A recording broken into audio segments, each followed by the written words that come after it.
Friends, welcome back to our channel. నేను మీ కుమారిని. Today my recipe onion pakodi. కరకరలాడుతూ చాలా ఈజీగా సింపుల్గా చేసుకోవచ్చండి. కరకరలాడుతూ ఉంటాయి. గట్టి పకోడీ చాలా బాగుంటుంది. ఇంట్లోనే ఈజీగా చేయొచ్చు.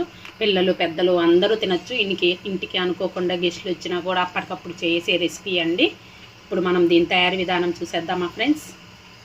పకోడీకి కావలసినవి ఒక 3 పెద్ద ఆనియన్స్ తీసుకున్నాను. ఇలా సన్నగా పొడుగ్గా తరిగి పెట్టుకున్నాను.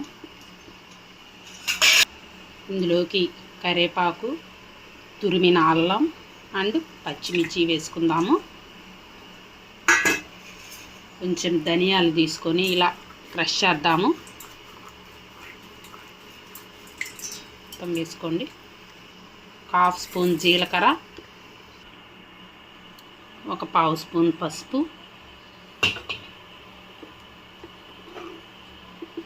1/2 స్పూన్ కారం వేసుకుందాము. 1 కప్పు శనగపిండి తీసుకున్నాను. ఇప్పుడు మొత్తం కలుపుకుందాం ఒకసారి. ఇందులో తగినంత చిటికెడు సాల్ట్ వేస్తున్నాను. వాటర్ ఏం వేయద్దు. ఈ కలిపేటప్పుడే ఆనియన్లో లిక్విడ్ వచ్చేసిద్ది. చూడండి, తడి తడిగా వచ్చేస్తుంది. ఇలా ఉండాలి. ఇంకా బాగా కొంచెం ఒక 3 or 4 మినిట్స్ బాగా కలపండి.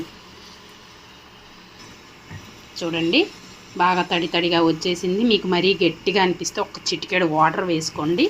మీ దగ్గర కొత్తిమీర అవైలబుల్లో ఉంటే కొత్తిమీర కూడా యాడ్ చేయండి. చూడండి, కన్సిస్టెన్సీ ఈ మాత్రంగా ఉండాలి. ఇప్పుడు స్టవ్ ఆన్ చేసి దానిపైన బాండి పెట్టుకొని ఆయిల్ వేసాను. తగినంత ఆయిల్ బాగా హీట్ అవ్వాలండి. ఇప్పుడు మనం కొంచెం కొంచెంగా తీసుకుందాము. ఇలా పొడి పొడిగా వేసుకుందాం. ఆయిల్ కూడా బాగా హీట్ అయిపోయింది. చూడండి, ఇలా వేసుకుంటూ ఉండాలి.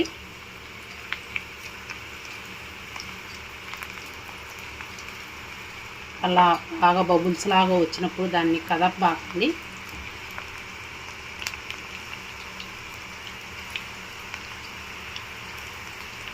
లో ఫ్లేమ్లో పెట్టుకోండి.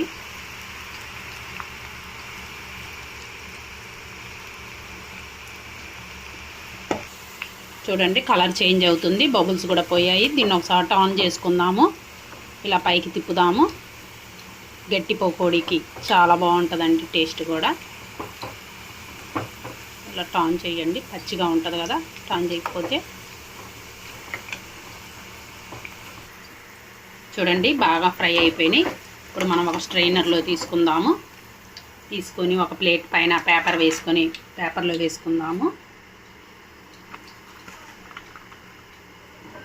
ఆయిల్, ఎక్సెస్ ఆయిల్ ఏదైనా ఉంటే పేపర్ పీల్చుకునిద్దండి. ఇప్పుడు మనం రెండో వాయి కూడా వేసుకుందాము. చూడండి, ఇలా కొంచెం కొంచెంగా తీసుకొని ఇలా విడివిడిగా వేసుకోండి.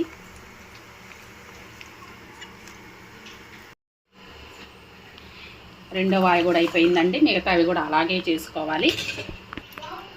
ఇదే ఆయిల్లో కొంచెం కరివేపాకు, పచ్చిమిర్చి వేసానండి. కొంచెం చీలికలు వేసాను, పచ్చిమిర్చి కట్ చేసి.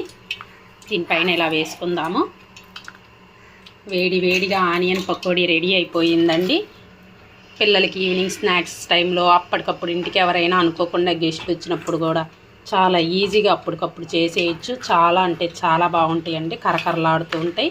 నా వీడియో కానీ మీకు నచ్చినట్లయితే ప్లీజ్ లైక్ చేయండి, షేర్ చేయండి, కామెంట్ సెక్షన్లో కామెంట్ చేయండి. మరిన్ని వీడియోల కోసం మన ఛానల్ని సబ్స్క్రైబ్ చేయండి. Okay friends, thank you. By by. Bye friends.